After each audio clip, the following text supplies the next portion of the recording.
Halo, assalamualaikum ana ustazah. Sobahul khair. Kaifa halukum? Semoga ana ustazah dalam keadaan sehat walafiat ya nak. Tetap semangat belajarnya. Oke, sebelum kita memulai pembelajaran hari ini, anak ustazah jangan lupa baca doa terlebih dahulu ya nak. Oke anak ustazah, kita lanjutkan ya nak ya pada pembelajaran tematik tema 4, subtema 3 pada pembelajaran 4 dan 5. Nah, untuk itu silakan disimak baik-baik buku tematiknya ya nak ya. Mari kita baca bersama. Saya ingin lingkungan bersih. Edo sedang duduk di depan rumahnya. Ia melihat seorang anak yang tidak dikenal.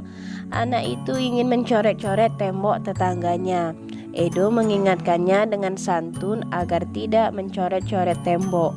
Edo juga pernah mengingatkan tetangganya yang membuang sampah sembarangan. Dengan santun, Edo mengingatkan tetangganya untuk membuang sampah pada tempatnya. Edo ingin lingkungan tempat tinggalnya bersih dan ia melakukan sesuatu yang dapat ia lakukan. Mengingatkan teman yang melakukan kesalahan adalah kewajiban kita. Lakukan dengan cara yang santun. Jadi anak ustazah, bila teman anak ustazah mengalami kesulitan atau kita harus membantu. Kalau teman anak ustazah mengalami kesalahan atau melakukan kesalahan yang sengaja ataupun tidak sengaja diperbuat, tugas kita wajib mengingatkannya dan memberitahunya kalau itu salah, tapi cara menyampaikannya adalah dengan cara atau bahasa yang santun. Oke, selanjutnya, nah anak ustazah, kita tadi telah membaca teks mengenai saya ingin lingkungan yang bersih. Kemudian anak ustazah silakan berikan masalah dan berikan juga penyelesaiannya. Cuma 2 masalah aja ya nak ya, tuliskan 2 saja. Dan penyelesaiannya bagaimana, silakan dikerjakan berdasarkan teks yang telah kita baca mengenai saya ingin lingkungan yang bersih. Selanjutnya, setiap orang menginginkan lingkungan yang bersih. Apakah kamu pernah mempunyai masalah kebersihan lingkunganmu? Bagaimana penyelesaiannya? Anak ustazah punya masalah tentang kebersihan lingkungan tidak? Misalkan di masyarakat, misalkan lingkungan di sekitar desa itu kotor, maka penyelesaiannya kita harus melakukan kerja bakti untuk membersihkan lingkungan masyarakat. Atau misal mempunyai masalah kebersihan di halaman rumah karena banyak daun-daun yang jatuh, daun-daun kering. Nah, penyelesaian bagaimana? Kita harus menyapunya dan membuang sampahnya di kotak sampah. Seperti itu nak, coba tuliskan pengalaman anak ustazah di sana ya. Kemudian di halaman 119 itu tidak perlu ya nak ya melakukan diskusi yang paling atas. Kita langsung lanjut ke bagian yang bawah. Setiap orang berhak mendapatkan lingkungan yang bersih. Setiap orang juga wajib menjaga agar lingkungannya tetap bersih. Bagian mana saja di lingkunganmu yang harus selalu bersih? Coba, anak ustazah sekarang berada di rumah. Menurut anak ustazah bagian mana saja lingkungan yang harus selalu bersih? Contohnya saja apa? Misal kalau di rumah ustazah WC ataupun toilet itu mesti bersih. Kalau kotor nanti tidak akan nyaman. Atau bisa juga kamar itu harus bersih. Kalau kamarnya kotor akan membuat tidur kita tidak nyaman, menghirup udara juga tidak nyaman. Nah, coba kalau anak ustazah bagian mana yang mesti bersih? Oke, selanjutnya, nah anak ustazah di sini anak ustazah diminta untuk menguraikan kewajiban dan hak tentang lingkungan rumah yang bersih. Menurut anak ustazah, kewajiban seperti apa agar kita dapat menjaga lingkungan rumah yang bersih, dan hak seperti apa setelah kita membersihkan lingkungan rumah yang bersih? Coba, misal ini contohnya nomor 1 sudah ditulis di buku tematiknya, yaitu kewajiban kita menyapu pekarangan. Pekarangan itu halaman rumah ya nak ya. Hak kita yaitu pekarangan menjadi bersih. seperti itu. Nah, selanjutnya coba anak ustazah tuliskan ya nak ya, seperti ini. Oke, selanjutnya di halaman 121 anak ustazah tidak perlu menceritakan pengalaman dalam melaksanakan kewajiban dan hak kepada teman sebelah karena kita sedang berada di rumah masing-masing. Kita lanjut ke bagian bawahnya ya nak ya. Hidup bertetangga sangat menyenangkan. Kita dapat bertemu dengan tetangga di banyak kesempatan. Ibu Beni sering bertemu tetangga saat belanja di tukang sayur keliling. Tukang sayur mereka sangat menjaga kebersihan. Dia juga tahu aneka bahan makanan sehat yang dibutuhkan. Ibu Beni dan tetangganya memilih bahan makanan yang segar dan bergizi bersama-sama. Oke, sekarang coba dilihat, amati gambar Ibu Beni dan para tetangga yang sedang membeli sayuran. Menurut anak ustazah, bagaimana cara memilih sayuran yang baik? Untuk itu, anak ustazah silakan dituliskan cara memilih sayuran yang baik. Boleh tanya dengan mama, ibu, bunda, umi, mami di rumah ya nak ya. Bagaimana cara memilih sayuran yang baik? Sayuran yang baik itu seperti apa? Sayurannya yang segar kah? Yang warnanya hijau kah? Nah, untuk itu yang lebih pahamnya tanya sama mama di rumah ya nak ya. Nah, setelah anak ustazah mengetahui cara memilih sayuran yang baik, maka kewajiban anak ustazah harus memilih sayuran yang baik supaya hak kita mendapatkan makanan yang bergizi. Dan juga berterima kasih kepada orang tua ya nak ya, karena telah memilihkan sayuran yang baik, makanan yang bergizi supaya anak ustazah menjadi tumbuh dan sehat. Nah, apakah anak ustazah pernah ikut berbelanja ke pasar? Coba sesekali ikut bunda ke pasar, ikut mama atau umi, mami ke pasar ya nak ya.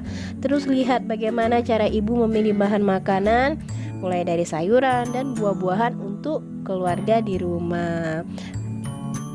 Oke anak ustazah, selanjutnya kita lanjutkan ya nak ya. Sekarang dibuka di halaman 124. Silakan disimak teksnya dan kita baca sama-sama. Dan anak ustazah perhatikan juga buku tematiknya ya nak ya. Apakah kamu memiliki hewan peliharaan? Anak ustazah punya hewan peliharaan tidak di rumah? Untuk itu mari kita baca teksnya. Ibu Siti sedang membersihkan teras depan rumahnya. Lantai tampak kotor dan berbau tidak sedap. Ada kotoran ayam di lantai. Sejak pagi sudah 3 kali ibu membersihkan teras. Keluarga Siti tidak memelihara ayam. Ayam tetangga seringkali masuk ke rumah Siti. Ayam itu juga masuk ke rumah yang lain. Jika kita memiliki hewan peliharaan, kita wajib menjaganya dengan baik. Hewan peliharaan juga dijaga dengan baik agar tidak mengganggu lingkungan orang lain. Apabila kita memiliki hewan peliharaan, ada beberapa hal yang harus dilakukan. Pertama, jangan membiarkan hewan peliharaan berkeliaran bebas di lingkungan. Kedua, memberi makan dan minum yang cukup dengan teratur.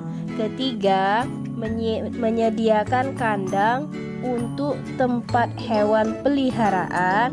Keempat, membersihkan hewan peliharaan dan kandangnya secara teratur. Hewan peliharaan yang dijaga dengan baik membuat lingkungan menjadi nyaman. Nah, setelah kita baca teksnya, anak ustazah amati masalah apa saja yang terjadi pada hewan peliharaan. Kemudian temukan kalimat penyelesaian masalah dan tuliskan di pada teks yang telah tersedia ya nak ya, pada kolom teks yang telah tersedia. Jadi anak ustazah mencari penyelesaian masalah pada teks yang telah kita baca. Nah, contohnya seperti ini. Jadi silakan anak ustazah tulis ya nak ya.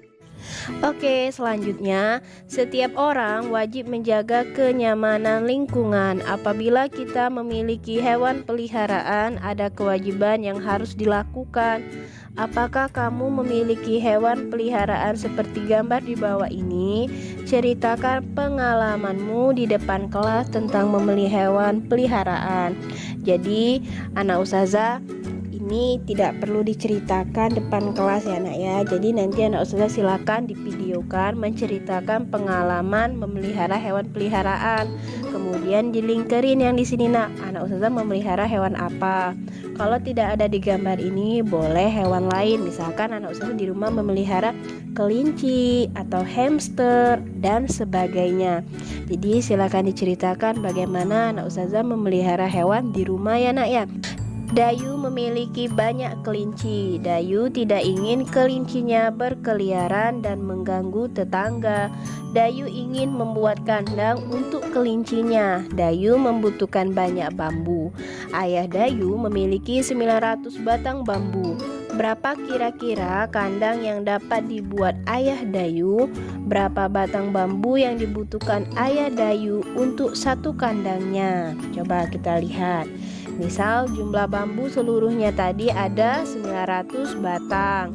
Jika ayah Dayu membuat 10 kandang, maka untuk setiap kandang hanya dapat menggunakan 90 batang bambu. Jadi 900 batang itu dibutuhkan 10 kandang dikali 90 batang bambu. Nah, tugas anak ustazah membuat alternatif jumlah kandang yang berbeda dengan hasil kali 900. Jadi ini sama seperti yang kemarin sebelumnya ya nak ya.